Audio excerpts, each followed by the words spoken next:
আলহামদুলিল্লাহ মার্কাজুল উলুম মাদ্রাসা কর্তৃক আয়োজিত আজকের সিরাতুন নবী অনুষ্ঠানে সম্মানিত আমন্ত্রিত ওলামা জীবনের দুঃখিত একটি হলো সিরাত, জীবনের দুঃখিত একটি হলো সিরাত যেটা এটা অনুসরণীয়, সিরাত যেটা কিন্তু সুরত যেটা রাসূলের অবায়ব এটা অনুসরণীয় নয় এবং অনুকরণীয় নয়, এটা হলো প্রশংসনীয় এবং বর্ণনীয়। এটা একে অপরের সাথে আলোচনা করা হয়েছে যে আমার রাসূল এরকম ছিলেন, একে অপরের সাথে মোজাকারা করা। রাসূলুল্লাহ সাল্লাল্লাহু আলাইহি ওয়াসাল্লাম কেমন ছিলেন এক হাদিসের মধ্যে এটাকে ফুটিয়ে তোলা হয়েছে। এক হাদিসের মধ্যে হযরত আলী রাদিয়াল্লাহু তাআলা এর হাদিস বর্ণিত। তিনি বলেন যে কানা রাসূলুল্লাহ সাল্লাল্লাহু আলাইহি ওয়াসাল্লাম আবিয়াদা কাআন্নামা সিবা মিন ফিদ্দা। রাসূলুল্লাহ সাল্লাল্লাহু আলাইহি ওয়াসাল্লাম এত সুন্দর ছিলেন যে মনে হয় ওনাকে রূপা দ্বারা তৈরি করা হয়েছে। সুবহানাল্লাহ, এতটা সুন্দর ছিলেন রাসূলুল্লাহ সাল্লাল্লাহু আলাইহি ওয়াসাল্লামের ধৈর্য কতটুকু ছিল। উনি হাদিস শরীফের মধ্যে সত্য এসেছে যে লাইসা বিতাওয়িল বাইন ওয়ালা বিল কাসীর। রাসূলুল্লাহ সাল্লাল্লাহু আলাইহি ওয়াসাল্লাম অত্যধিক লম্বা ছিলেন না, আবার একেবারে খাটো ছিলেন। বেশি লম্বা হলে এটা দৃষ্টিগোচর, দেখতে সুন্দর লাগে, আবার একেবারে খাটো হলো এটাও দৃষ্টিগোচর, অসুন্দর লাগে। তাহলে উনি কেমন ছিলেন? উনি স্বাভাবিকই একটু লম্বা ছিলেন এবং সাহাবায়ে কেরাম বর্ণনা করেছেন যে এটা রাসূলুল্লাহ সাল্লাল্লাহু আলাইহি ওয়াসাল্লামের একটা শান, একটা মুজিজা। কিরকম? রাসূলুল্লাহ সাল্লাল্লাহু আলাইহি ওয়াসাল্লাম স্বাভাবিকই একটু লম্বা ছিলেন, কিন্তু উনি যখন অনেক মানুষের মাঝে থাকতেন তখন সবার চেয়ে নাকি একটু লম্বা লাগতো। সুবহানাল্লাহ, উনাকে আলাদা আলাদা প্রশ্ন হতো না, উনাকে আলাদা আলাদা মানে বোঝার প্রয়োজন ছিল না, বলায় শোনায় পাওয়া যেত। উনি তো শত মানুষের মাঝে থাকতেন। রাসূলুল্লাহ সাল্লাল্লাহু আলাইহি ওয়াসাল্লামের মাথা মোবারক আর মোবারক সবার চেয়ে একটু বড় ছিল। এটা হলো রাসূলুল্লাহ সাল্লাল্লাহু আলাইহি ওয়াসাল্লামের একটা মুজিজা। সাহাবায়ে কেরাম বর্ণনা করেছেন আল্লাহর চেহারা মোবারক কেমন ছিল।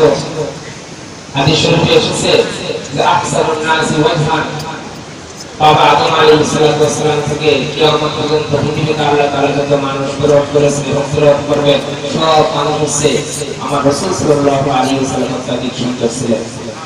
মুহতারাম হাজিরিন, রাসূলুল্লাহ সাল্লাল্লাহু আলাইহি ওয়াসাল্লাম কেমন সুন্দর ছিলেন হাদিস শরীফে এসেছে যে ইয়াতালাআলাউল তালাউল কমারি লাইলাতাল বদরি, যে পূর্ণিমা রাতের মতো উনি সুন্দর ছিলেন, পূর্ণিমা রাতের চাঁদের চেয়ে উনি সুন্দর ছিলেন। হয়তো জাবের বিন সামূরা রাদিয়াল্লাহু তাআলা থেকে হাদিস বর্ণিত, তিনি বলেন যে রাসূলুল্লাহ সাল্লাল্লাহু আলাইহি ওয়াসাল্লাম একদিন লাল বর্ণের একটা পোশাক গায়ে দিয়েছেন, পরিধান করেছেন।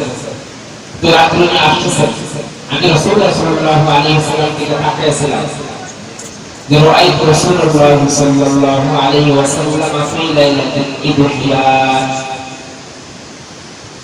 যে পূর্ণিমা রাতে আমি রাসূলুল্লাহ সাল্লাল্লাহু আলাইহি ওয়াসাল্লামকে দেখেছি। ওয়া আলাইহি হিল্লাতুন হামরা, ওনার পরনে লাল জোড়ায় এক ধরনের পোশাক পরিধান করা ছিল। তো ফাজাআলতু আনজুরু ইলাইহি ওয়া ইলা আল-কমারি, আমি রাসূলুল্লাহ সাল্লাল্লাহু আলাইহি ওয়াসাল্লামকে দেখার পর আমি একবার রাসূলের দিকে তাকাই, আরেকবার আমি চাঁদের দিকে তাকাই, একবার আমি রাসূলের দিকে তাকাই, আরেকবার আমি চাঁদের দিকে তাকাই। ফাইদা হুয়া ইনদি আহসানু মিনাল কমার, যখন আমার কাছে রাসূলকে ওই চাঁদের চেয়ে চন্দ্রের চেয়ে রাসূলকে আমার কাছে বেশি সুন্দর মনে হয়েছে, আমার কাছে বেশি সুন্দর লেগেছে। মুহতারাম হাজির, তাহলে এই হাদিস দ্বারা আমরা বুঝলাম যে রাসূলুল্লাহ সাল্লাল্লাহু আলাইহি ওয়াসাল্লাম তাদের চেয়ে বেশি সুন্দর ছিলেন। কিন্তু এখানে আরো অনেক কিছু বোঝার আছে, সেটা হলো যে আমি বর্ণনা করলাম যে রাসূল তাদের চেয়ে সুন্দর, আপনারা বললেন সুবহানাল্লাহ, কিন্তু এই জায়গা থেকে আমরা কি গ্রহণ করলাম, এই জায়গা থেকে আমরা কি অর্থটা নিলাম? আপনারা বলেন তো, সূর্যের আলো বেশি নাকি চাঁদের আলো বেশি? সূর্যের আলো বেশি, কিন্তু সূর্যের আলো একসময় মানুষের কাছে অসহ্যকর, এর তীব্রতা সহ্য করতে না পারে মানুষ একসময় সূর্যের আলো নমস্কার পর্যন্ত দেয়, যে এত রৌদ্র কেন, রৌদ্রের এত তাপ কেন, অসহ্য হয়ে যায়। কিন্তু আজকে আপনারা শুনেছেন কারোর মুখ থেকে যে যাদের আলো একটু অসহ্য হয়ে গিয়েছে, যাদের আলোকে কেউ গালি দিয়েছে। তো পৃথিবীতে যত মানুষ সুন্দর আছে আল্লাহ তাআলা সুন্দর বানিয়েছেন, এই সৌন্দর্যের একটা শেষ আছে। একটা মানুষ যতই সুন্দর হোক তাকে বারবার দেখতে এক সময় আর বেশি চাহিদা তার থেকে আর থাকে না। আমার আপনার রাসূল এমন ছিলেন যে সারা রাত যদি কোনো ব্যক্তি এই পূর্ণিমার চাঁদের আলো যদি কাটিয়ে দেয়, তার কাছে সহ্য করা হবে না, ক্লান্তি ভাব আসবে, বিরক্তি আসবে না। ঠিক তেমনি ভাবে আমার রাসূল সাল্লাল্লাহু আলাইহি ওয়াসাল্লামের চেহারা মোবারকের সামনে যদি কোনো ব্যক্তি যায়, তার কাছে ক্লান্তি ভাব আসবে। সুবহানাল্লাহ, তাকিয়ে থাকতে মন চাবে, আকর্ষণ শুরু রাসূলকে যত দেখবে তার ভিতরে আকর্ষণ আমার রাসূল এমন ছিলেন। এজন্য হযরত হাসান বিন সাবিত রাদিয়াল্লাহু তাআলা রাসূলের সৌন্দর্য বর্ণনা করে শেষ করার সময় এজন্য হযরত হাসান বিন সাবিত রাদিয়াল্লাহু তাআলা রাসূলের শানে কবিতা আবৃত্তি করেছে। দোয়া আহসানু মিন কালাম তারাকাতু আইনি ওয়া আহসানু মিন কালাম তারাকাতু আইনি ওয়া আজমালু মিন কালাম তালিদিন নিসাউ। হযরত হাসান বিন সাবিত রাদিয়াল্লাহু তাআলা বলে যে রাসূলের চেয়ে সুন্দর পৃথিবীতে কোনো মানুষ আমার চোখে দেখে না। সুবহানাল্লাহ। ওয়া আজমালু মিন কালাম তালিদিন নিসাউ, পৃথিবীর বুকে যত মানুষ সন্তান প্রসব করেছে আমার রাসূলের চেয়ে অধিক সৌন্দর্য অধিকারী কোনো মা প্রসব করে। সুবহানাল্লাহ। খলিকুকা মুবাররাআন মিন কুল্লি আইনি কাআন্নাকা কদ খুলিকতা কামা তাশা। একটা মানুষের আকার আকৃতির দিক থেকে, অবয়বের দিক থেকে বিভিন্ন সমস্যা থাকে। এক হাত বড়, আরেক হাত ছোট, চোখ অনেক সময় টেরা হয়, এক পা বড় হয়, আরেক পা ছোট হয়, শরীরের বিভিন্ন অঙ্গ-প্রত্যঙ্গের ভিতরে বিকলাঙ্গ ভাব থাকে। কিন্তু আমার রাসূলুল্লাহ সাল্লাল্লাহু আলাইহি ওয়াসাল্লামের দেহ মোবারকের কোন একটা অঙ্গের ভিতরে কোনো ধরনের ত্রুটি ছিল না। এজন্য হাসান বিন সাবিত বলেন, খলিকুকা মুবাররাআন মিন কুল্লি আইবিন, আপনাকে সকল ধরনের দোষ ত্রুটি মুক্ত করে আপনাকে সৃষ্টি করা হয়েছে। কাআন্নাকা কামা খুলিকতা কামা তাশা, যেমন যেন আপনার চাহিদা থেকে আপনাকে সৃষ্টি করা হয়েছে। তাহলে এবার বুঝেন, আজকে আমরা সৌন্দর্যের পিছনে আমরা ঘুরি, আমরা একটু সুন্দর দেখে আমরা তার প্রতি আকৃষ্ট হয়ে যাই, অথচ রাসূলুল্লাহ সাল্লাল্লাহু আলাইহি ওয়াসাল্লামের ওনার যে সুন্দর পৃথিবীতে কাউকে সৃষ্টি করা হয়নি এবং ভবিষ্যতে ওনার মতো সুন্দর কাউকে সৃষ্টি করা হবে না। মুহতারাম হাজিরিন, আমার রাসূল সাল্লাল্লাহু আলাইহি ওয়াসাল্লাম কেমন সুন্দর ছিলেন,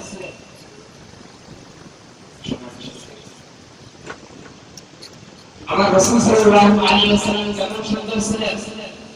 একবার ইহুদিয়া মহিলা আমাদের আয়েশা সিদ্দিকা রাদিয়াল্লাহু তাআলার কাছে এসে জিজ্ঞাসা করতেছে যে হযরত ইউসুফ আলাইহিস সালাম বিশেষ সুন্দর ছিলেন নাকি রাসূলুল্লাহ সাল্লাল্লাহু আলাইহি ওয়াসাল্লাম বিশেষ সুন্দর ছিলেন। আমাদের আয়েশা বলতেছে যে আপনি এই প্রশ্ন আমাকে কেন করেছেন আমি সেটা জানি না, কারণ আপনাদের তাওরাত কিতাবের ভিতরে এসেছে একটা বর্ণনা আছে যে আল্লাহ তাআলা যে সৌন্দর্যকে আল্লাহ তাআলা দুই ভাগে বিভক্ত করেছেন। একবার আল্লাহ তাআলা হযরত ইউসুফ আলাইহিস সালামকে দান করেছেন, আরেকবার পুরো বিশ্ব জাতিকে দান করেছেন। বাবা আদম থেকে সমস্ত মানুষদেরকে আল্লাহ তাআলা দিয়েছেন এই সৌন্দর্য। তাহলে তো হিন্দুদের যত মানুষকে একটা দিয়েছে, এই একটা ভিতরে কে আছে? মুহাম্মদ সাল্লাল্লাহু আলাইহি ওয়াসাল্লাম আছে। তার মানে আপনি বুঝাতে চেয়েছেন যে মুহাম্মদ সাল্লাল্লাহু আলাইহি ওয়াসাল্লাম থেকে ইসু আলাইহিস সালাম বেশি সুন্দর। তা আপনাদের তাওরাত কিতাবের ভিতরে যে বর্ণনা আছে আসলে এই বর্ণনাটা সঠিক নয়, কারণ আমাদের নবী মুহাম্মদ রাসূলুল্লাহ সাল্লাল্লাহু আলাইহি ওয়াসাল্লাম ওনাকে পৃথিবীতে সবার আগে সৃষ্টি করা হয়েছে, সর্বপ্রথম সৃষ্টি করা হয়েছে।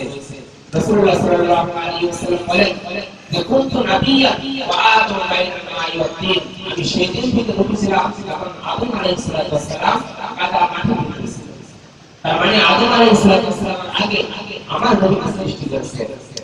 তা আল্লাহ রাব্বুল আলামিন রাসূলুল্লাহ সাল্লাল্লাহু আলাইহি ওয়াসাল্লামকে যে সুন্দর দিয়েছেন, আল্লাহ রাব্বুল আলামিন সুন্দরকে দুই ভাগে বিভক্ত করে এক ভাগে